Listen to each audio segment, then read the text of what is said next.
All right. Hi, everyone. Let's begin, of course, by introducing ourselves. I'm Miss Regina Regala, an IB Langlet and Theory of Knowledge teacher, and he is... I am Mr. Mercado. I am a psychology teacher in IB and at the same time a theory of knowledge teacher as well. Yeah, and we just want to welcome you to our beloved Theory of Knowledge podcast called paTOK. paTOK. So, bakit nga ba paTOK, diba? What is this podcast about and why paTOK? What do you think, Mr. Mercado? What is this podcast about? I think this podcast mainly talks about the theory of knowledge, about exactly why some teachers like you and I find it so enjoyable and why we want to infect people around us to have the same enthusiasm for the same subject. Yeah, and we realized that, well, TOK, as theory of knowledge is most known for, is a bit inaccessible, not just to our students, but also to some members of the general Xavier School community. So this is our way of reaching out to you. All right. And Yes. also, speaking of you guys who are included as the audience members of Mhm. paTOK. So at the moment, this is mainly for the students who are taking up the IEB, both in grade 11 or grade 12, year 1, year 2, depending on where you are. And this is also addressed to the teachers who are also teaching the IEB.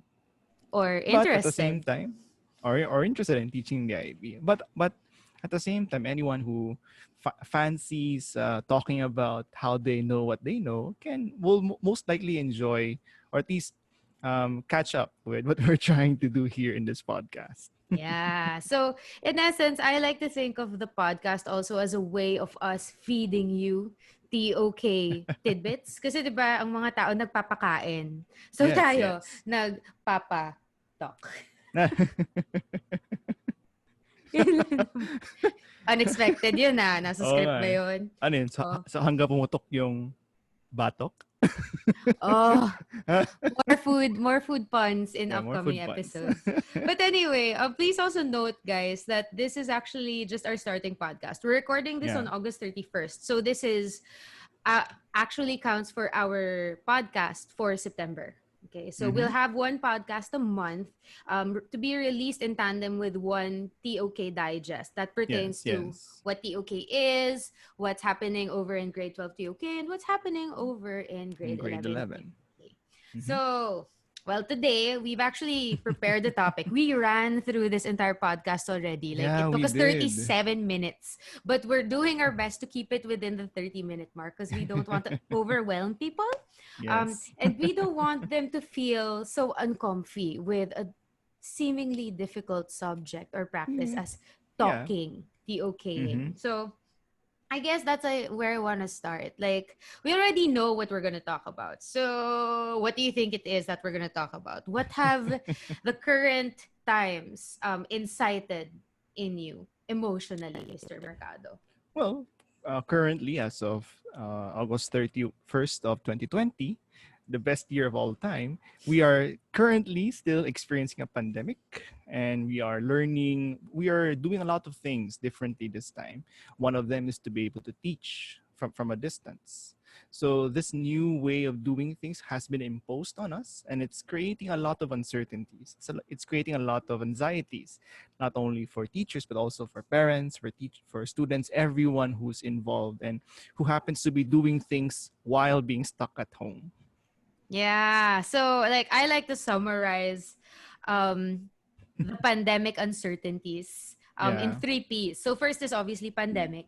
Yep. Second is planning, like not Yep. just lessons, but also, life, the Yeah. trajectory of your life, especially if Mm-hmm. you're in your prime years. Mahirap na magplano. And thirdly, pera. So, pandemic, planning, and pera. Those are the three main things that I am currently uncertain of. And pwede pa natin idagdag as dependent ano on the yung, feedback for yeah. this first episode podcast. All right. Yeah. Pato. Okay. That's true. So those are my uncertainties. And I think we just like, before we go into talking about uncertainty, and because I Mm-hmm. am an English teacher preoccupied with Yes. definitions, Of I course. think it's a good Linguists. time. Yeah, it's a good time to introduce what uncertainty is. Go ahead. Something that negates such a concept so familiar to us as certainty. I mean, The definition that I'm going to read about certainty is something that you can Google for yourselves. Double check Mm-hmm. my sources, guys, because honestly, Google is your friend, even for the most Yeah. basic of reasons. So, according to Google, certainty is the quality of being reliably true. Or Mm-hmm. certainty refers to a fact that is definitely true or an event that is definitely going to take place. Wow, parang may premonitions na mangyayari when we talk of Oh, I like that. certainty. Yeah. So, by that logic, okay, so Go ahead. certainty is the quality of being true, diba? Mm-hmm. Basic. Therefore, uncertainty is the quality of being unreliably true. Mm-hmm. Meaning, parang Schrodinger's cat. You're not sure about what's Yeah. going to happen Mm-hmm. within that box where the cat is. Is the cat dead? Is the cat alive? You're Yep. not sure. You're uncertain. And all the data that you can observe by looking at that box does not signal to you any predictable outcome. So Yes. I'm just gonna read from my script, ha. I'm gonna read Yeah, from go my ahead. script. Sorry, guys. Okay, so we're gonna talk about uncertainty mainly because, well, I think that it is very relatable to our audience members, whether it be the Mm-hmm. students or the teachers.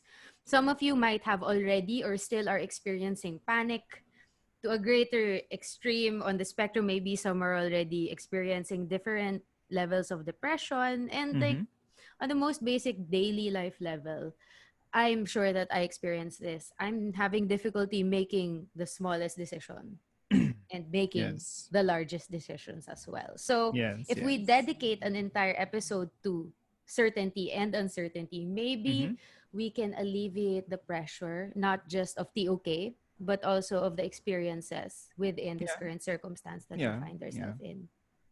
Yeah. And that's One my thing part. about Yeah, sure. I mean, one thing about TOK is that it's not just something that's taught in class, but it's really a lens, a perspective on how to make sense of your situation.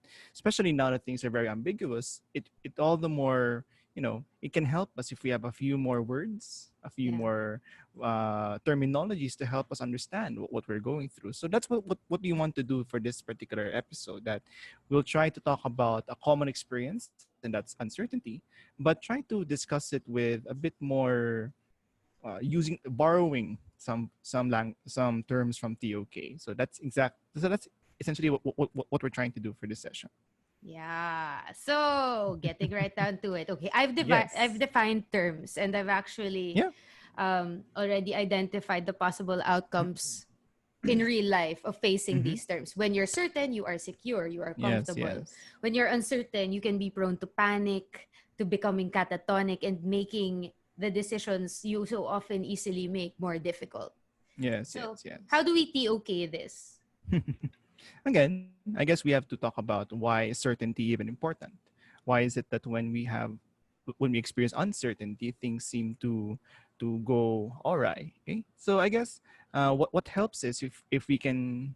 I'll be lending a lot of ideas on psychology because that happens to be my expertise. Okay, so I guess one thing about uncertainty is that, or with certainty, is that it gives us the chance to be predictable or to make predictions. My predictions, that's very important in evolution, because if you can know what to do in order to for your next day, for the next steps, then you're going to ensure your survival. So essentially, that's why for many of us we cling to certainty because it has helped us survive all this time. Okay?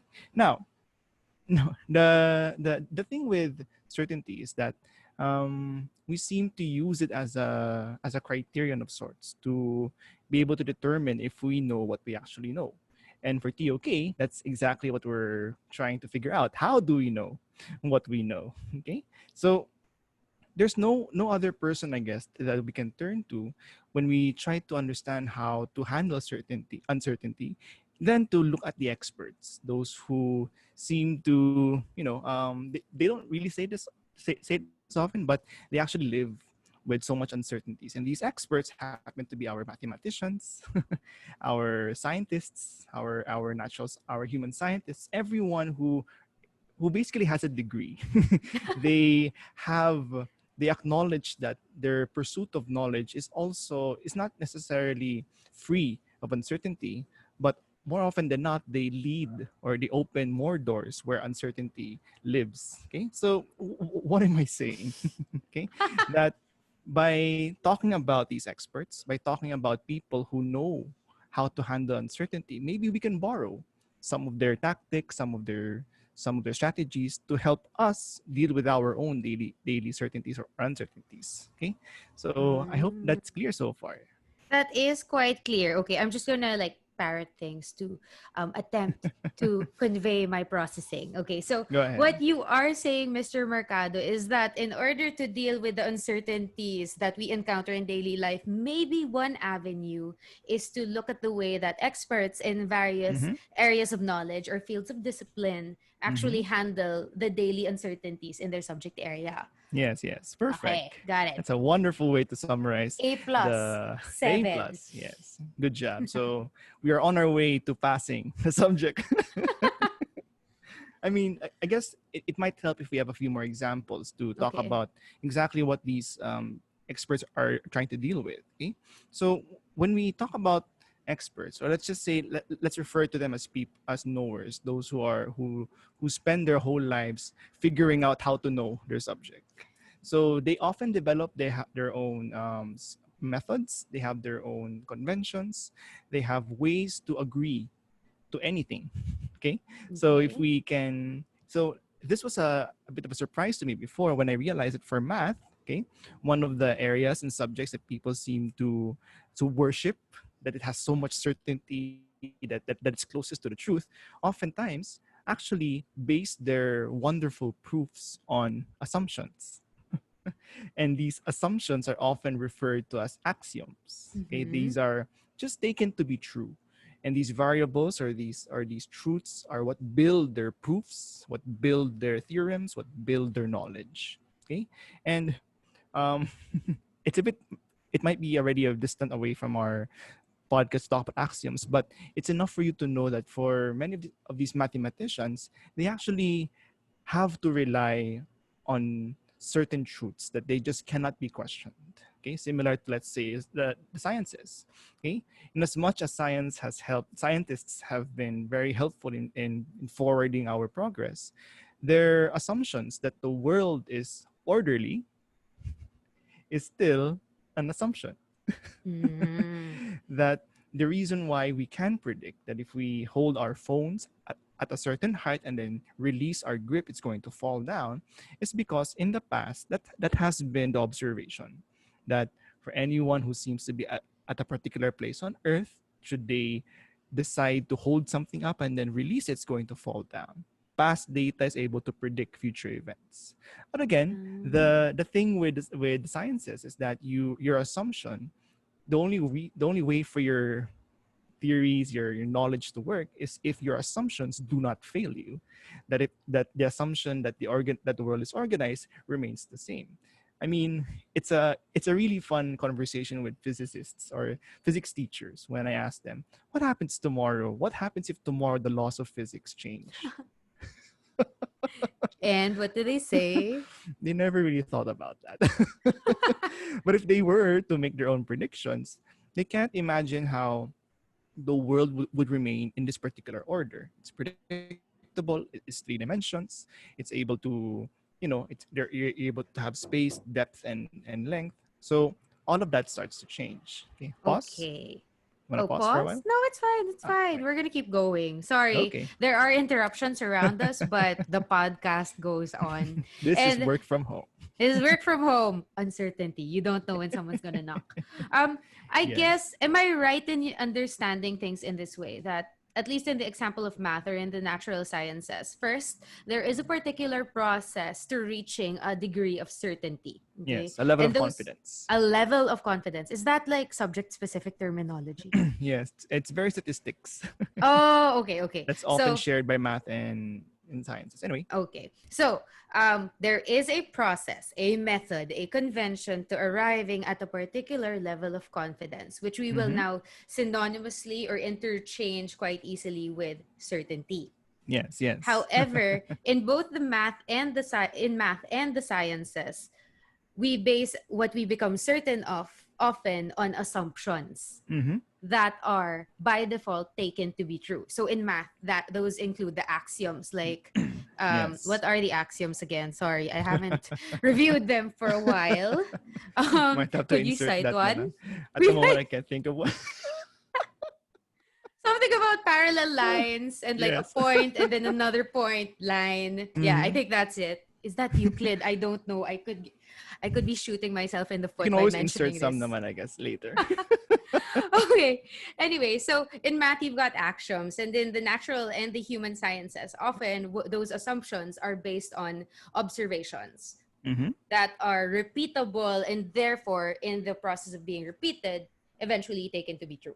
Yes, yes. So that's how Okay. they define truth.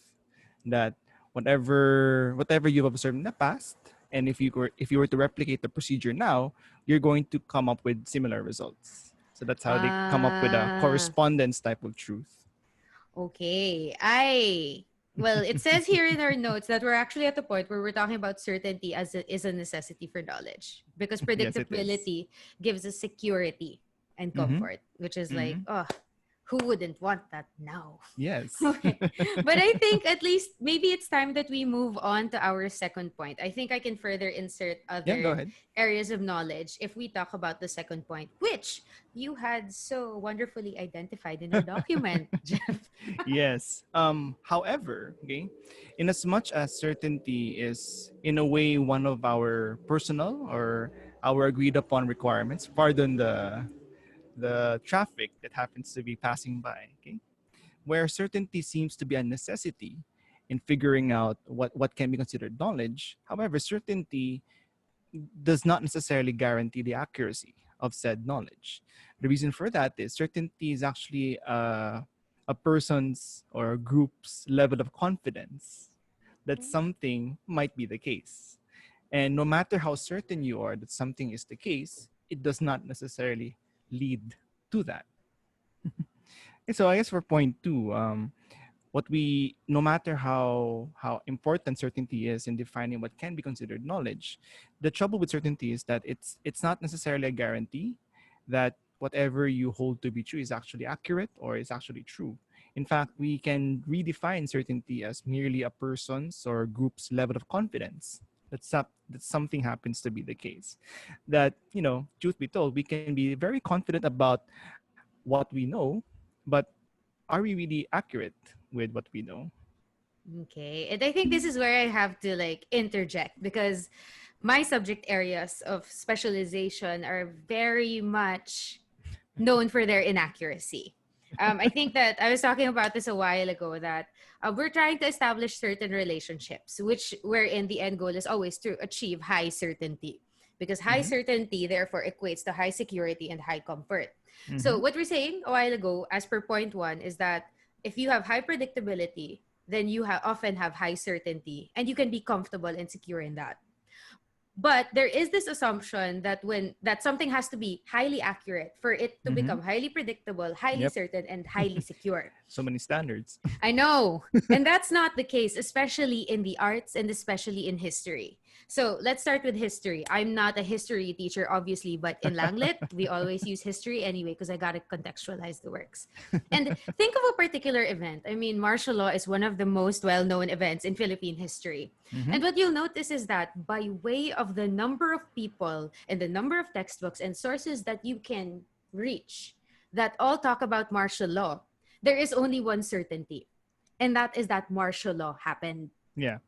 But the accounts can resemble each other or differ from each other in varying degrees. Mm-hmm. So the accuracy of the account of martial law for each individual is different. Therefore, it's not really that accurate. Mm-hmm. These inaccuracies do not negate that martial law happened. Martial law is real. Yes. Martial Yes. law is true. Martial law is knowledge. Mm-hmm. The inaccuracy lies in those accounts. Mm-hmm. Similarly, when we talk about art, I say in literature or in painting, I love painting. Okay, easily enough, diba? In visual arts, there is such a thing as social realism and hyperrealism, or just like the basic still life, where you've got, Mm-hmm. say, for example, I've got the bust here, done by my art Oh, teacher. wow. Yeah, in high school. I went to art school. This is a recreation of something that is real. Is it? Do you Yes, think, Mr. yes. Mercado, it is? I would have to agree, yes. It resembles something real. Okay, it resembles something that is real, something that is certain, something that is true. Mm-hmm. However, when he gave this to me, he said, "Thank you, Mr. Real Hilario." He said that this is actually a bust of Maria Makiling, Oh, someone who is not oh. real, Right, someone who right, is a right. fictional character. So when you look at this bust, what you'll see is that it is accurate to something that is real, Yes, yes. but not necessarily so accurate to each and every person's conception of Maria Makiling. So Mm-hmm. that makes the accuracy of the depiction problematic, so Mm-hmm. to speak. But it does not negate that this artifact possesses or is a vessel of knowledge. Yes, yes. So, I mean, that's as far as I can get with this whole topic of inaccuracy on my end. What about you? Yeah. I mean, the thing with accuracy, or perhaps sorry, the thing with certainty is that again, it's not necessary, it does not in any way add to the accuracy or to how truth how it happens to be the truth, okay?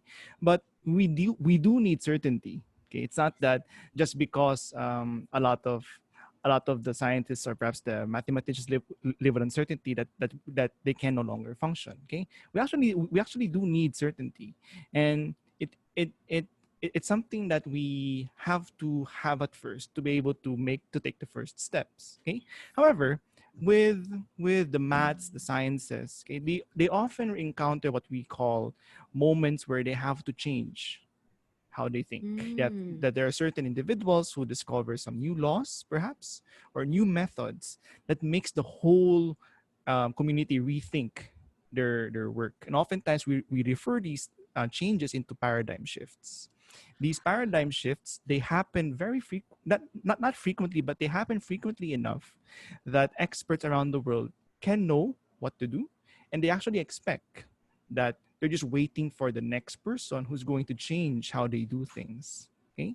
And I guess for the experts, they spend their whole lives mastering their craft, living with the borders that their certainty can provide in order to attain knowledge. But they also know that there's still much that is yet to be unknown, and that to reach further, you'll have to leave behind often what has been built upon. Okay, and I guess to relate it back now to our context of uncertainty during the pandemic. Okay, if if the sciences had not changed, okay, if the methods have not changed, then perhaps nowadays science would not have gained or forwarded humanity as much as it has, similar to the maths, even the human sciences or even art. Okay, and now we are experiencing a great change that all of us now are affected. If it's any comfort at all to look back at the past, to look at how people have adapted to change, they have.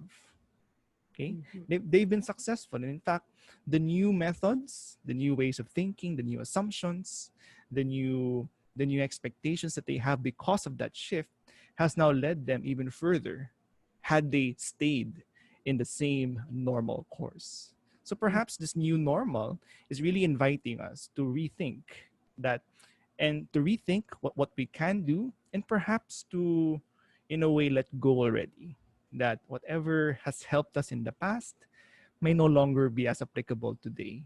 And the faster we um, come to terms with that, then the more time we can spend figuring out what to do next. How do we know what we know given today's world?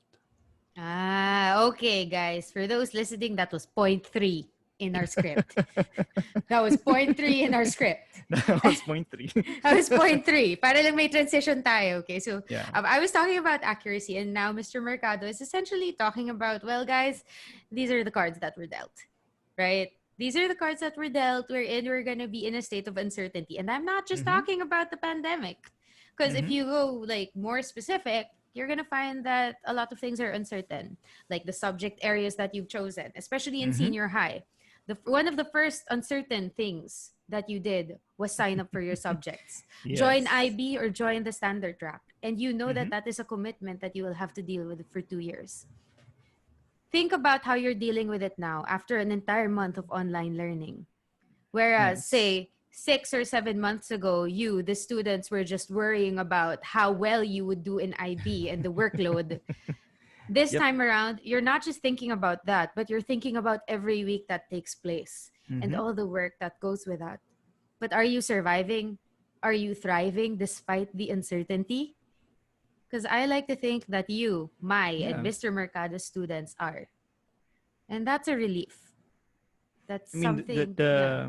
the fact that you guys show up to class sometimes late because of internet connections, as you would say, but the fact that you're there, the fact that you still do your work, no matter how difficult or how minimal the output might be, it means that you care. It means that you're still hoping. It means that that you're that the education that you're taking right now still matters to you. And for us, Yes. that's enough proof that despite the certainty, we might be far from thriving, but we're getting by Yeah. Despite the uncertainty, he means. despite the And uncertainty. I think that's we're gonna end somewhere around here because we really just started this podcast because we want to reassure you guys that there Mm-hmm. is a presence not just in the pandemic but more specifically in TOK. The pandemic just enabled us to have a particular platform wherein we could parse with you guys or we could Mm-hmm. parse with each other so that you guys can parse with each other thereafter. Um, the pandemic and the ODL or the online distance learning setup is filled with uncertainty. We can reassure you that we're going through the same Yes. motions that you are. And what we are very appreciative of is that you, our students, and co IB faculty Mm-hmm. take the reins from a seemingly uncertain fate and make things predictable within Yep. the limits of, say, Yes, a yes, day, yes. a week. You're planning, you're Mm-hmm. managing, you're Mm-hmm. surviving, and you're dealing with it so well. And Yes. that's it for me. What about you, Mr. Mercado? I can actually Well, end there on my end. yeah. I mean, I'm also grateful for everyone who has tried to create predictabilities during these uncertainties. The routines that you have created, the how you always start the class a particular way, how you end it a particular way, how you always seem to set your work area before you start. Yes. That's how we cope with uncertainty, by creating something that's certain to us. And sometimes that's enough. But so long Oh, as we can find something that's certain for us, then that's enough to get us by the next day. and then the And with next year. and then the And next then day, IB. and then IB, And and then with that, college. that's enough. Thank you for That's joining enough. us in the first episode of paTOK. And we do hope that you partake of our pakain. Yung pagpapapatok Pakain. namin, yung pakain namin. Every month, once a month, may digest at may podcast. All So, right, right. I'd like to say thank you. I'm signing out. Regina Regala, IB Langlit, TOK. I'm Mr. Mercado from Psychology and POK as well. See you next time. See you next time.